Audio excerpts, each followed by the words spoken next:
हे hello everyone, अभिनव नाम है मेरा। स्वागत करता हूं एक बार फिर से आप लोगों का आपके अपने यूट्यूब चैनल मैथ्स बाय अभिनव राजपूत में। आज हम लोग आरआरबी नोटिफिकेशन जो जारी किया है उन्होंने एनटीपीसी का, उसके बारे में बात करेंगे। और इसका जो पीडीएफ है ये मैंने ऑलरेडी अपने टेलीग्राम चैनल पे डाल दिया है।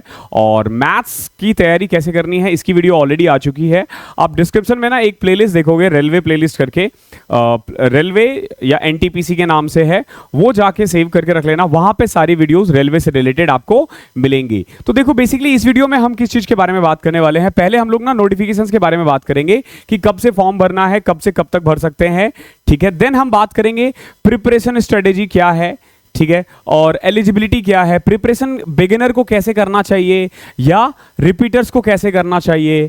देन हम बात करेंगे कि नंबर ऑफ वैकेंसी कितनी है, सैलरी क्या है और जॉब प्रोफाइल क्या है। ओके, जॉब प्रोफाइल क्या है। देन एग्जाम पैटर्न क्या होता है। और एट द एंड हम लोग मेडिकल स्टैंडर्ड्स के बारे में बात करेंगे कि फिजिकली और मेडिकली क्या रिक्वायरमेंट है। तो एंड तक अगर आप देखते हो तो आरआरबी एनटीपीसी के नोटिफिकेशंस के मैक्सिमम डाउट्स क्लियर हो जाएंगे। बट स्टिल मैं बोलूंगा कि एक बार जो पीडीएफ है उसको गो थ्रू जरूर कर लेना अपने खुद के सेटिस्फेक्शन के लिए। ओके, खुद से एक बार नोटिफिकेशन पढ़ना चाहिए। ओके, सबसे पहले देखो, ये हमारा ऑफिशियली नोटिफिकेशन है। 13 सितंबर 2024 को ये पब्लिश हो चुका है वेबसाइट पे। मैंने इसका पीडीएफ इसलिए वहीं से उठा के डाला है। 14 सितंबर से आप फॉर्म भर सकते हो, 14 सितंबर से। और ध्यान रखना 13 अक्टूबर तक आप इसे भर सकते हो। बट आई वुड सजेस्ट कि रेलवे में बहुत ज्यादा भीड़ होती है तो लास्ट डेट का वेट मत करो। अगेन फी पेमेंट एक दिन बाद तक का अलाउ होता है, 14 या 15 अगर आप ऑफलाइन भी भरते हो तो, ठीक है। और अगर आपने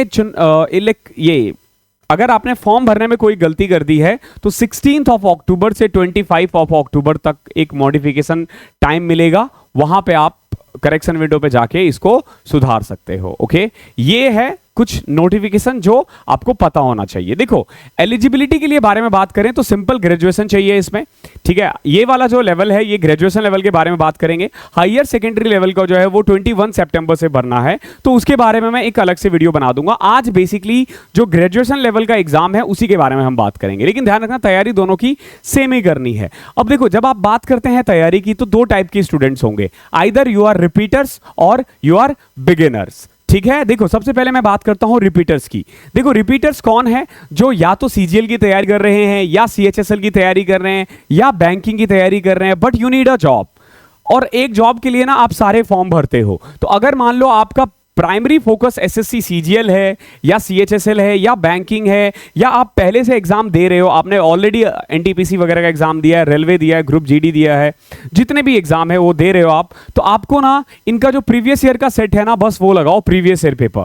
जो आपकी तैयारी चल रही है वो करते रहो। इनकी दो सेट है रेलवे, बेसिकली किरण पब्लिकेशन का। इसका डिस्क्रिप्शन में लिंक दे दूंगा, वहां से जाके आप बाय कर सकते हो। बेसिकली दो है, एक में 1 से लेके 60 सेट है और दूसरे में 61 से लेके आई गेस 136 137 तक है। ओके, तो ये दो सेट खरीद लेना। ये दो सेट आपके लिए सफिशिएंट होगा। आपको बस देखना है कि पेपर का लेवल क्या होता है, कैसे कैसे क्वेश्चंस आते हैं, बस इतना ही करना है रिपीटर्स को। लेकिन अगर आप बिगिनर हो, आप चाह रहे हो रेलवे में ही जॉब चाहिए, आपको बहुत अच्छी अच्छी जॉब है, अभी मैं आपको बताने वाला हूं, तो आपको ना एक डीपली घुस के इसके अंदर पढ़ाई करनी पड़ेगी। ऐसे नहीं ऊपर ऊपर से पढ़ लिया और जॉब लग गई, ठीक है। देखो, बिगिनर्स के लिए जीके की तैयारी एक अलग से वीडियो बनाऊंगा, मैं अलग से वीडियो बनाऊंगा। बुक मैं यही सजेस्ट करूंगा, ठीक है।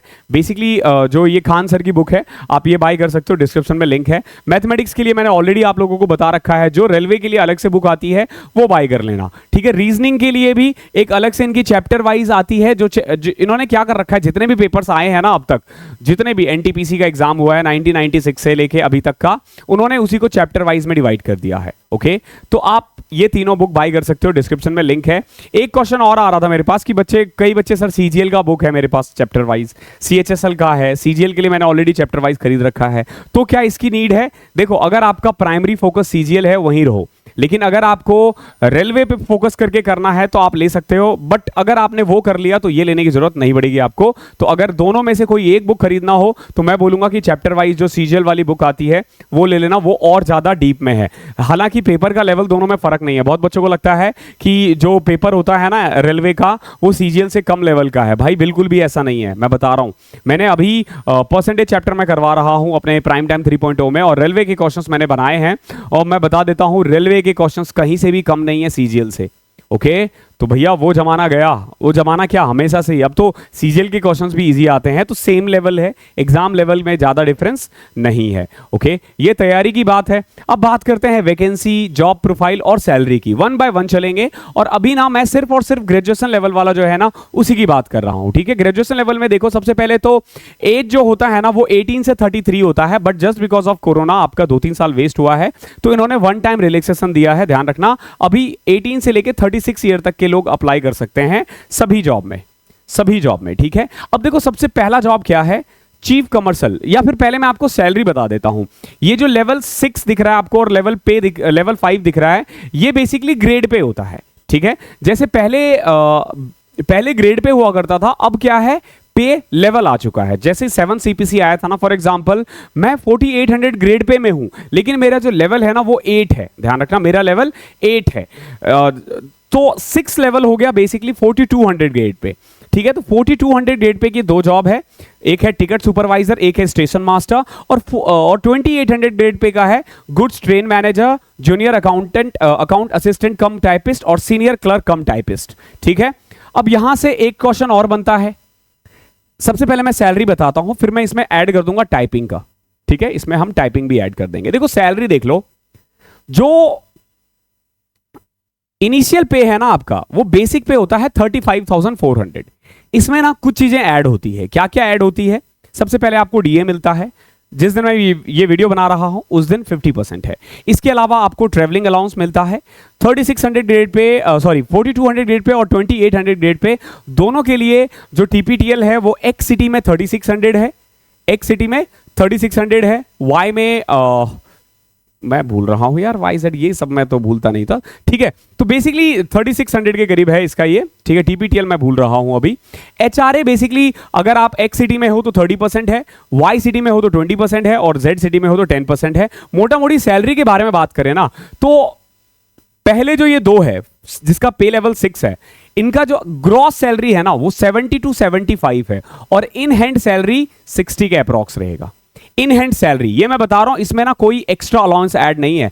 एक्स्ट्रा अलाउंस मैं इसलिए बोल रहा हूं क्योंकि जो रेलवे है ना भर भर के पैसा देता है, भर भर के, एज इन आप इसमें ना काम बहुत करते हो, इसमें ना वर्कलोड बहुत ज्यादा है।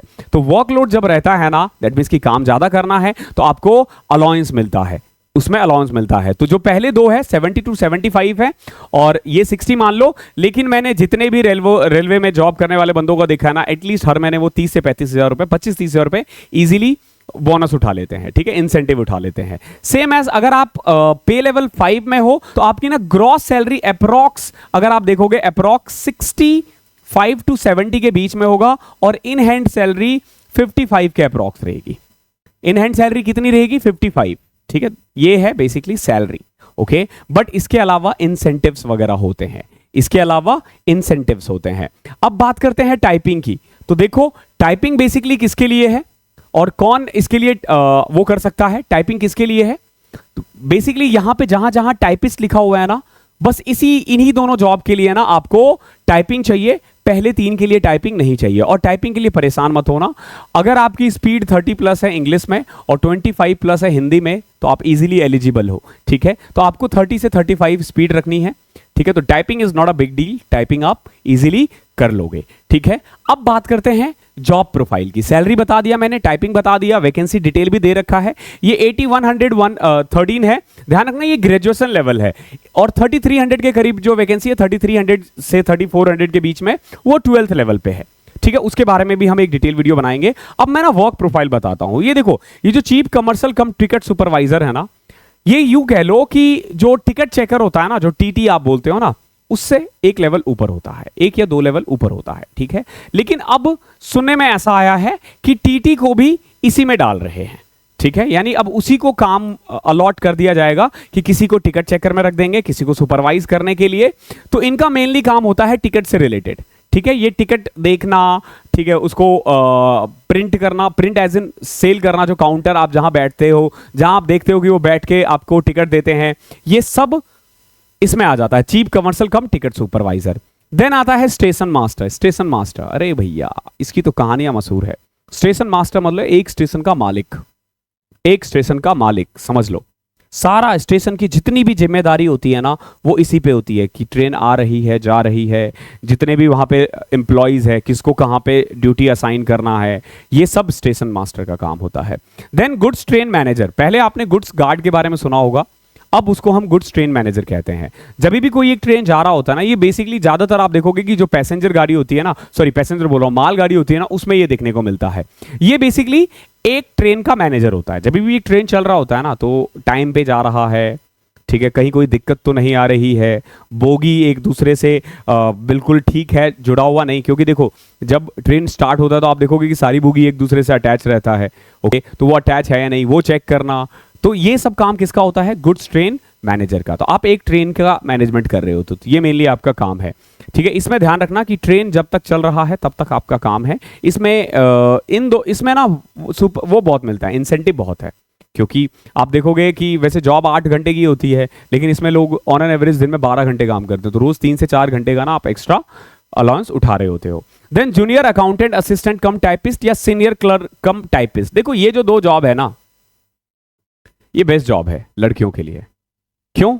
ये है सिंपल, आप एक ऑफिस में बैठ जाते हो और ऑफिस से रिलेटेड जो आपका काम है ना वो कर रहे हो, ठीक है। लेकिन ध्यान रखना इसमें क्या है ना कि आप फील्ड वर्क नहीं कर रहे होते हो। आप बेसिकली आपकी जो जॉब है ना वो क्लैरिकल है। क्लैरिकल एज एन आप ऑफिस में बैठ रहे हो और काम कर रहे हो। वर्कलोड अच्छा खासा होता है, कम नहीं होता है वर्कलोड। जितनी भी जॉब है सब में वर्कलोड अच्छा है, ठीक है। तो काम को लेके बिल्कुल मत सोचना कि सरकारी नौकरी है मजे करेंगे, ठीक है। अब कहीं नहीं है, अब हर जगह दबा के काम है, दबा के खूब काम है, तो वर्कलोड अच्छा खासा है। अब देखो ये है medical standard B2, A2, A2, C2। अभी हम इन सब के बारे में बात करेंगे कि B2 क्या है, A2 क्या है, C2 क्या है। मैंने आपको जॉब प्रोफाइल बता दिया है थोड़ा थोड़ा, ये रहा वैकेंसी, ठीक है। इतना ही अभी आपको जानना है, तैयारी करो। सैलरी पता चल चुका है, कितना कमाना है, क्या करना है, ठीक है, सब आपको वहीं से पता चल जाएगा। अब देखो एग्जाम पैटर्न, पहले होगा आपका प्री या यूं कह लो CBT 1, फिर होगा CBT 2। पहला जो लेवल है 90 मिनट में 100 क्वेश्चंस आएंगे और 100 ही नंबर का होगा।